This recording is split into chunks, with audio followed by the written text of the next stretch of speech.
Ele está no meio de nós. Proclamação do Evangelho de Jesus Cristo segundo Marcos. Glória a vós, Senhor. Naquele tempo, quando Jesus saiu a caminhar, veio alguém correndo, ajoelhou-se diante dele e perguntou: Bom mestre, que devo fazer para ganhar a vida eterna? Jesus disse: Por que me chamas de bom? Só Deus é bom, e mais ninguém. Tu conheces os mandamentos: não matarás, não cometerás adultério, não roubarás, não levantarás falso testemunho, não prejudicarás ninguém, honra teu pai e tua mãe. Ele respondeu: Mestre, tudo isso tenho observado desde a minha juventude. Jesus olhou para ele com amor e disse: Só uma coisa te falta. Vai, vende tudo o que tens e dá aos pobres, e terás um tesouro no céu. Depois vem e segue-me. Mas quando ele ouviu isso, ficou abatido e foi embora cheio de tristeza, porque era muito rico. Jesus então olhou ao redor e disse aos discípulos: Como é difícil para os ricos entrar no reino de Deus. Os discípulos se admiravam com estas palavras, mas ele disse de novo: Meus filhos, como é difícil entrar no reino de Deus. É mais fácil um camelo passar pelo buraco de uma agulha do que um rico entrar no reino de Deus. Eles ficaram muito espantados ao ouvirem isso e perguntavam uns aos outros: Então, quem pode ser salvo? Jesus olhou para eles e disse: Para os homens isso é impossível, mas não para Deus. Para Deus tudo é possível. Pedro começou a dizer-lhe: Eis que nós deixamos tudo e te seguimos. Respondeu Jesus: Em verdade vos digo, quem tiver deixado casa, irmãos, irmãs, mãe, pai, filhos, campos, por causa de mim e do Evangelho, receberá 100 vezes mais agora, durante esta vida, casa, irmãos, irmãs, mães, filhos e campos, com perseguições, e, no mundo futuro, a vida eterna. Palavra da salvação. Glória a vós, Senhor.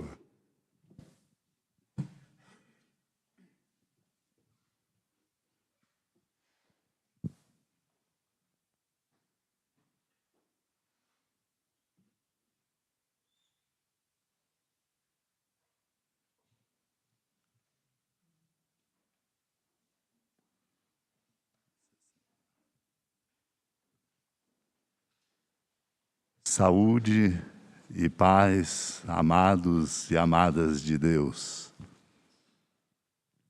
Padre Wagner, reitor, Padre Felipe, pró-reitor, o diácono Rodrigo, ministros e colaboradores aqui nesse santuário, acolhem com muita alegria a todos os irmãos e irmãs aqui presentes, peregrinos e visitantes, neste santuário Basílica da Mãe da Piedade, a padroeira do estado de Minas Gerais. E daqui unimos nossos corações aos irmãos e irmãs que nos acompanham de suas casas, de muitos lugares, orando conosco e celebrando a Eucaristia, escutando a palavra de Deus, através das emissoras da Rede Catedral de Comunicação Católica, Rádio América, TV Horizonte, Rádio e TV da Padroeira de Minas, no ar e a serviço da vida e da palavra, graças à família dos devotos e também pela Rede Minas de televisão.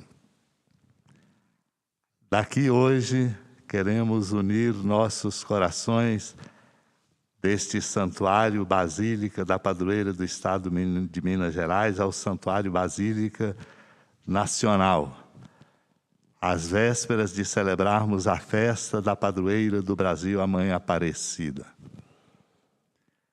Estarmos aqui e prestarmos atenção no caminho em que toda a igreja no Brasil faz, celebrando a novena e a festa da Mãe Aparecida, nossos corações são convidados a redobrar a atenção para o sentido de sermos de uma escola mariana, como filhos e filhas dela, que é a mãe de nosso Deus, mas, sobretudo, chamados a aprender a condição de discípulos e discípulas de Cristo que ela nos ensina. E por isso ela nos apresenta o Cristo para dizer: o centro de nossa vida é Cristo.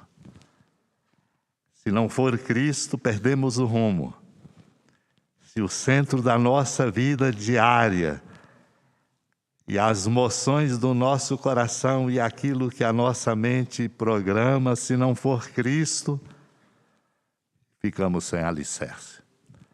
Por isso a importância de estarmos aqui neste dia chuvoso, que é uma bênção de Deus. Às vezes a gente pode até se incomodar. Respingou em mim, molhei, está frio. Mas como é bendita a chuva. E como dela precisamos. E aqui queria dizer uma coisa muito importante. A natureza reage agradecida e nos mostra sua beleza e sua generosidade, nos ensinando. Se a natureza que é assim, essa criatura de Deus, com tantas manifestações, quanto mais não devemos ser cada um de nós, generosos e solidários.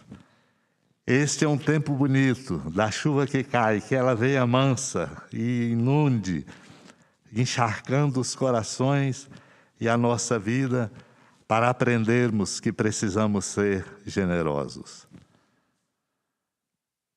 Amados e amadas de Deus, neste domingo, tendo subido aqui a montanha sagrada e nos congregado aqui na casa de clemência e bondade, certamente nossos corações trazem intenções e pedidos, porque somos todos precisados do amor de Deus. Como pedimos cantando no Salmo, que Ele encha, inunde, encharque o nosso coração com seu amor para exultarmos de alegria. Eu quero lhes fazer um convite muito importante. Um convite importante porque é importante para a nossa igreja no mundo inteiro. O Papa Francisco hoje fez a abertura de um caminho que a nossa igreja no mundo inteiro é chamada a percorrer. Durante os próximos 2 anos, até outubro de 2023, a nossa igreja, que somos nós, a nossa igreja é chamada a percorrer um caminho para celebrar o sínodo e refletirmos sobre a sinodalidade na igreja, isto é, em que medida nós estamos conseguindo caminhar juntos? O que fazer para caminharmos mais juntos? O que fazermos para que a nossa igreja seja mais missionária? O que avaliar e rever para que nós possamos ser mais da comunhão, da participação e da missão? É este o grande horizonte que hoje a igreja se coloca. E no domingo que vem, em cada diocese do mundo, os bispos nas suas catedrais vão também começar este caminho, chamando a cada um para dizer, não para dizer qualquer coisa, porque, aliás, estamos num tempo e num mundo em que se dizem muitas coisas que não ajudam, mas somos chamados a dizer o que pode fazer com que a nossa igreja no coração do mundo seja mais servidora. O que fazer e como participar e como viver a comunhão para que a missão da igreja ajude o mundo a ser melhor. Estamos convencidos, e é um desafio enorme para nós, o mundo precisa mudar. A sociedade brasileira precisa ser reconstruída.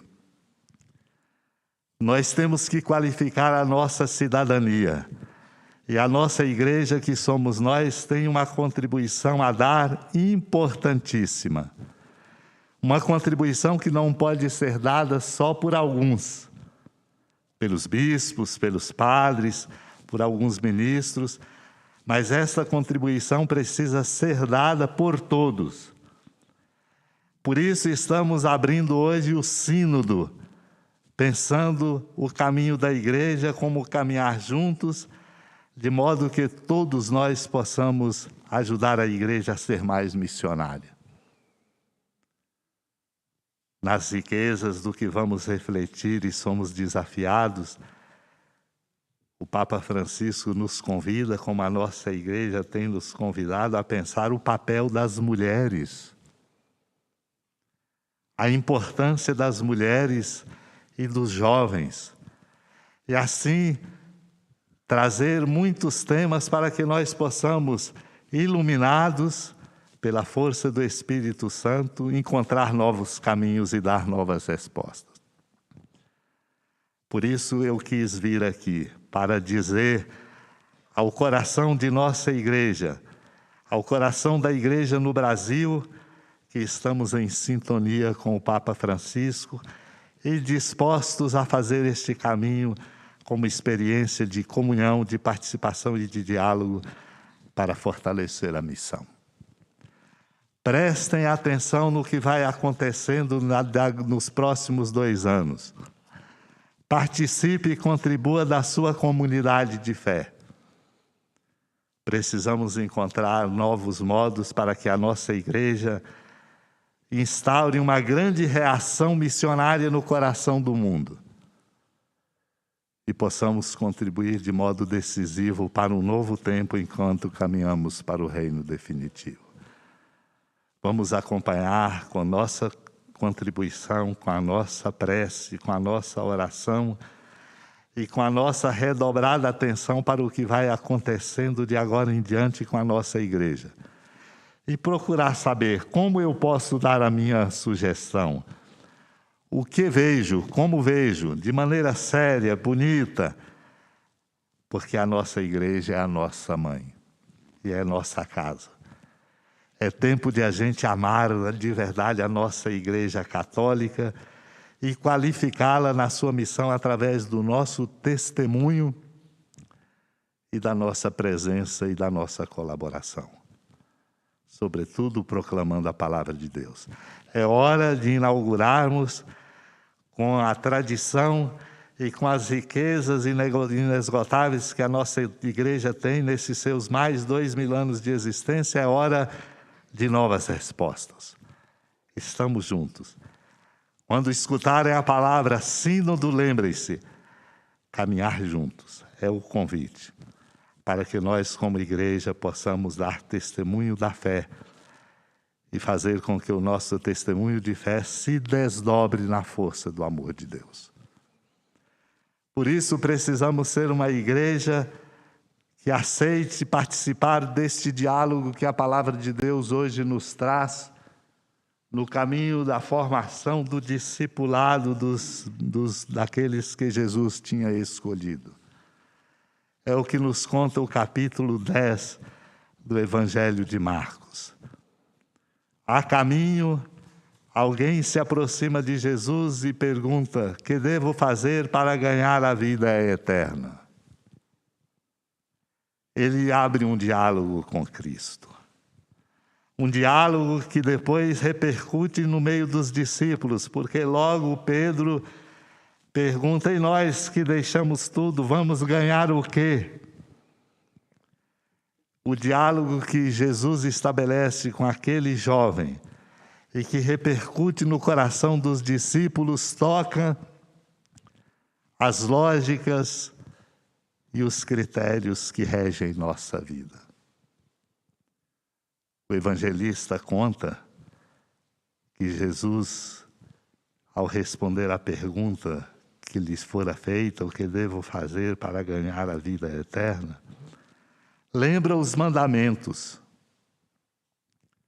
Aquele homem respondeu: desde a minha juventude eu cumpro todos estes. E logo ouvi uma interpelação que incomodou. Uma só coisa te falta. Vá Vai, vende tudo o que tens e dá aos pobres, depois vem e segue. O diálogo com Deus sempre nos mostrará que uma coisa está faltando. Talvez não o cumprimento estrito dos mandamentos, um algo mais, pedindo generosidade, pedindo abertura de coração. E este é o nosso desafio. Talvez possamos, como este homem, dizer: cumpro todos os mandamentos. É uma base importante e um impulso necessário de qualificação na nossa vida. Mas o Senhor está dizendo a cada um de nós: uma coisa te falta. E para alcançarmos esta coisa que falta, não podemos alcançá-la simplesmente com as nossas lógicas e com nossos critérios. Por isso vou ao livro da sabedoria, para no início desta palavra forte e bonita, indicar o caminho para que a gente compreenda o que nos falta, o que falta a mim, a você, a cada um de nós para darmos a resposta. O livro da sabedoria diz: orei e me foi dada a prudência. Supliquei e recebi o espírito de sabedoria. A oração e a escuta da palavra de Deus, como nos diz a carta aos Hebreus, são alavancas importantes para que nós estejamos em condições de saber o que nos falta e vivermos com qualidade a nossa condição de discípulos e discípulas. A vivência da nossa condição de discípulos e discípulas não se faz apenas pelos afazeres, apenas por aquilo que dominamos, apenas por aquilo que regemos. Há um algo mais.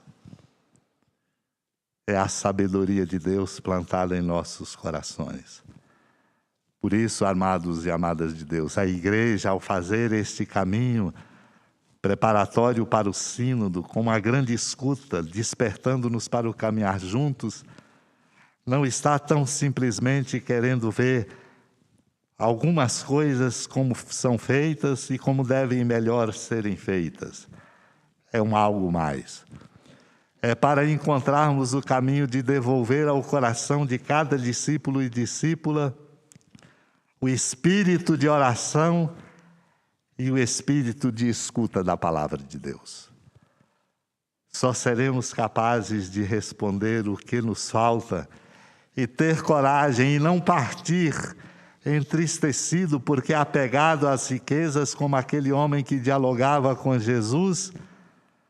Isso só será possível uma resposta nova na medida em que nós formos orantes e ouvintes assíduos da palavra de Deus. Por isso, esse tempo do sínodo é para que a igreja também recupere a sua dimensão mística. Mística de contemplação e de convencimento no amor, para que seja uma igreja de mártires, de testemunhas, de homens e mulheres que ajudem o mundo a abrir-se ao amor de Deus. Este é o nosso desafio. Este é o caminho novo de nossa vida. Venha sobre nós a força do Espírito Santo de Deus, para que nós possamos nos abrir a este amor, orar e receber a prudência, suplicar e receber a sabedoria, e iluminados pela palavra que é lâmpada para nossos pés e luz luzente para o nosso caminho, nós possamos cumprir a nossa missão com comunhão e participação, na alegria de percorrermos o caminho do mundo, ajudando o mundo a se deixar tocar e a seduzir-se pelo sabor do Evangelho de Jesus. Façamos este caminho com alegria, com participação, orando e escutando a palavra de Deus, para que a nossa igreja possa dar, à luz das suas riquezas inesgotáveis, da sua tradição qualificada, dos seus muitos tesouros, sobretudo do tesouro da palavra de Deus, a nossa igreja possa ser uma igreja missionária, ajudando o mundo a aprender e a abrir-se ao amor de Deus e, sobretudo, a se deixar inundar por Ele e assim exultarmos de alegria. Creio em Deus Pai Todo-Poderoso, Criador do céu e da terra,